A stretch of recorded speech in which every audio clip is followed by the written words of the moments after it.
Bienvenidos al módulo parotiditis, módulo 8.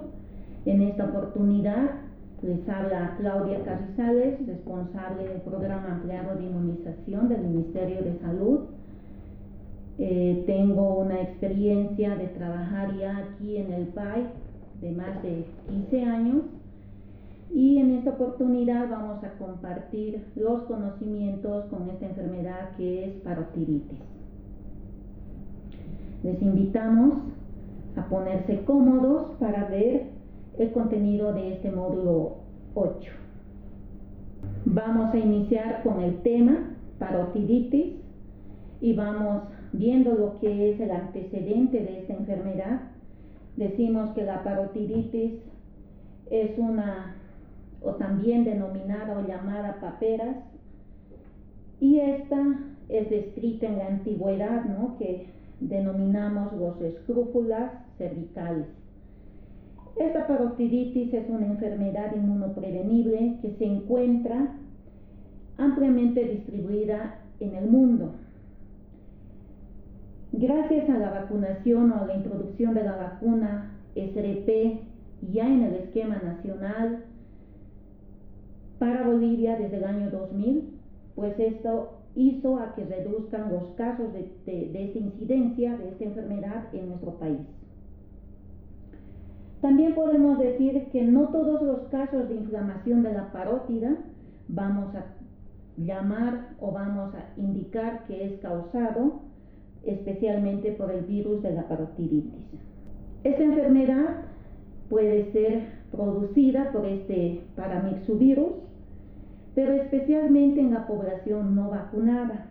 Alrededor de 1/3 de los sujetos expuestos sufren una infección inaparente y subclínicas.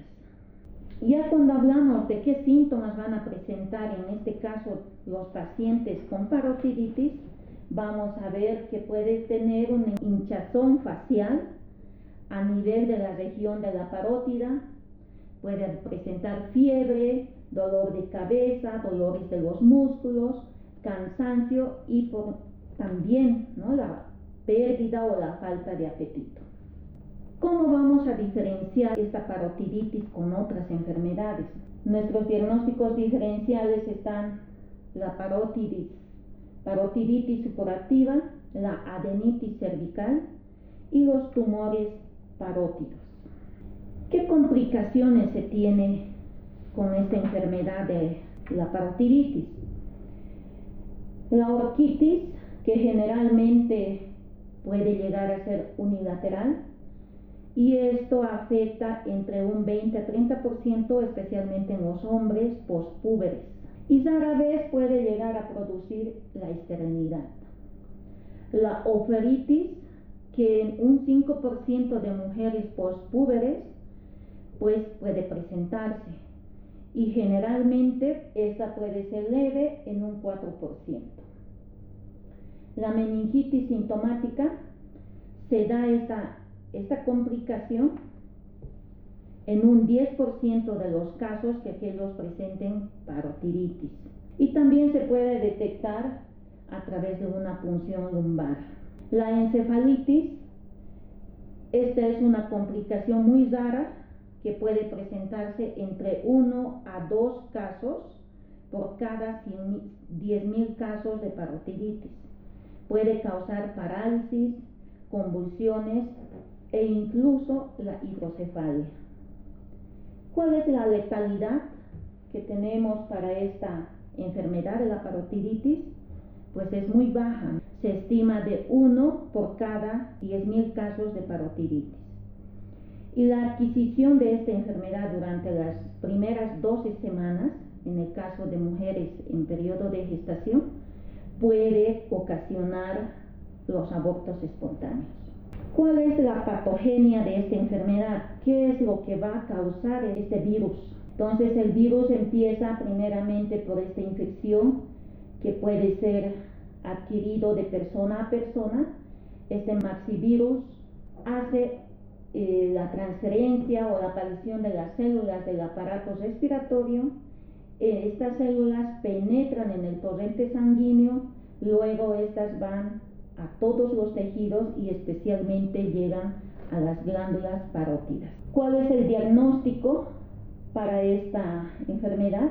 Directamente es la saliva, la orina u otro tejido que pueda apoyarnos para hacer un diagnóstico inmediato. Directamente el diagnóstico para esta enfermedad es clínica, lo que presenta el paciente. La descripción epidemiológica de esta enfermedad, vamos a indicar que el agente epidemiológico es directamente el virus de la parotiditis perteneciente a la familia Paramyxoviridae, de la familia Zubulavivirus, que existe un serotipo del virus en la parotiditis y se han descrito 12 genotipos. La fuente de reservorio directamente es el ser humano. El modo de transmisión es a través de las gotitas de Flügger o los aerosoles, el contacto directo con objetos contaminados. El tiempo de incubación, vamos a manejar dentro de este periodo de incubación con un rango entre 16 a 18 días, tomando en cuenta también un rango posible entre 14 a 25 días. La transmisibilidad, la saliva desde los 7 días antes hasta 9 días después de la aparición de la inflamación de la parotiditis. La orina desde los 6 días antes y posterior a los 15 días después.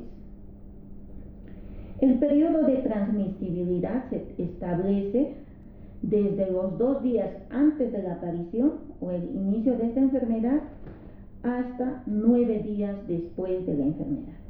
La susceptibilidad, toda persona que no cuente con la vacuna o que no esté inmunizada. ¿Cuál es la inmunidad que nos proporciona la vacuna?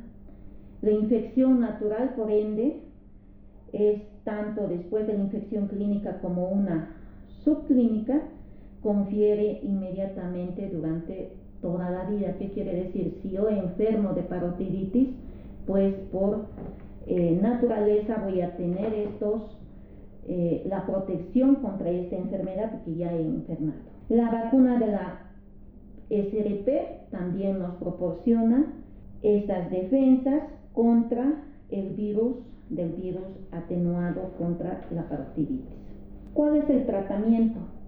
Bueno, tenemos en sí el beber mucho líquido, consumir alimentos blandos, evitar los alimentos que tengan ácidos y también se recomienda realizar la autolimitada y su tratamiento solo consiste en mejora de los síntomas. No hay un tratamiento específico para esta enfermedad de la parotiditis. Y también se recomienda el reposo. ¿Cuáles son las medidas de control? Dentro de las medidas de control para este paciente, primero es una educación y el plan de vacunación, que esto deriva directamente que se haga una consulta en los servicios de salud, en las reuniones de maneras masivas, educar el riesgo. Si este paciente ha tenido contacto con personas en grupos, ya sea en su trabajo, ya sea en su unidad educativa, pues esto también va a ser el riesgo de que pueda contagiar a estas personas. Y la vacunación de acuerdo al esquema nacional que tiene el país.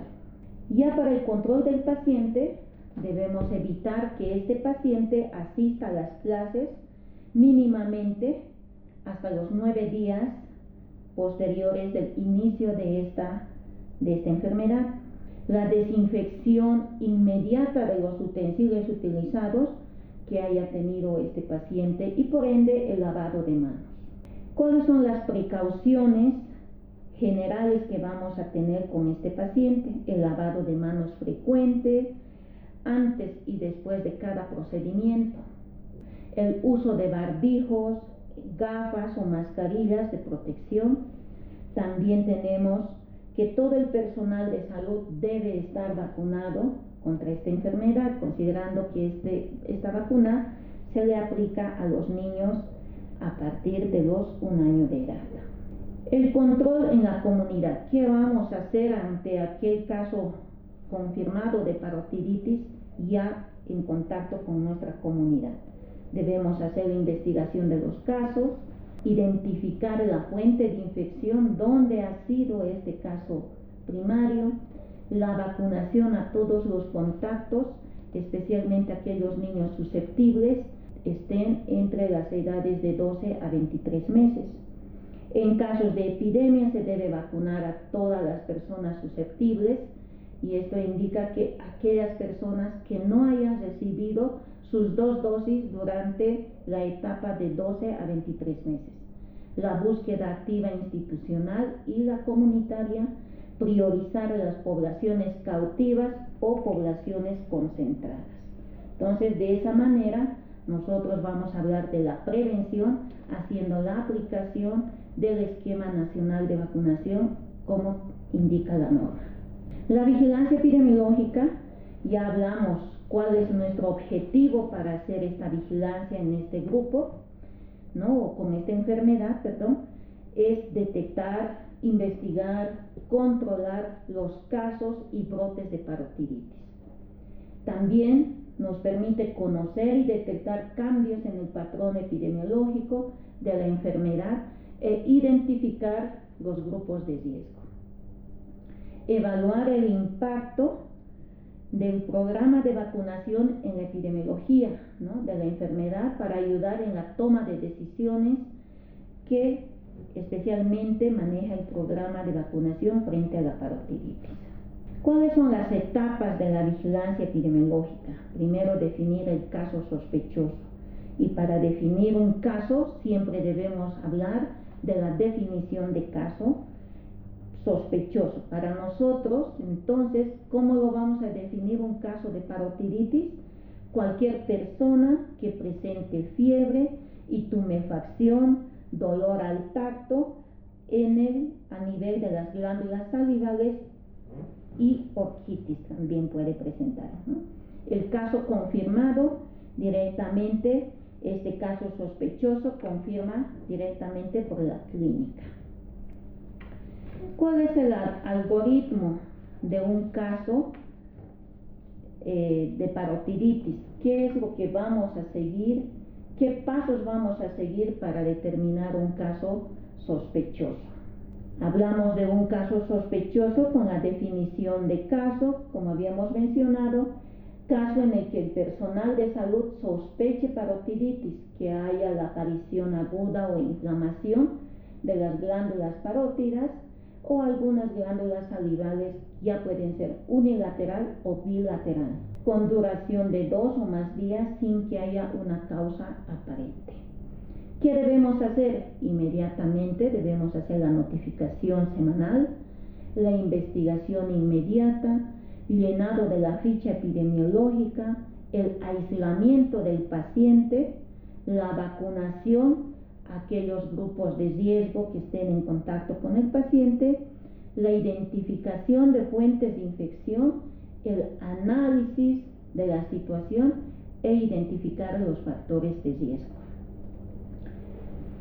A este caso sospechoso vamos a identificar si es caso descartado o caso confirmado.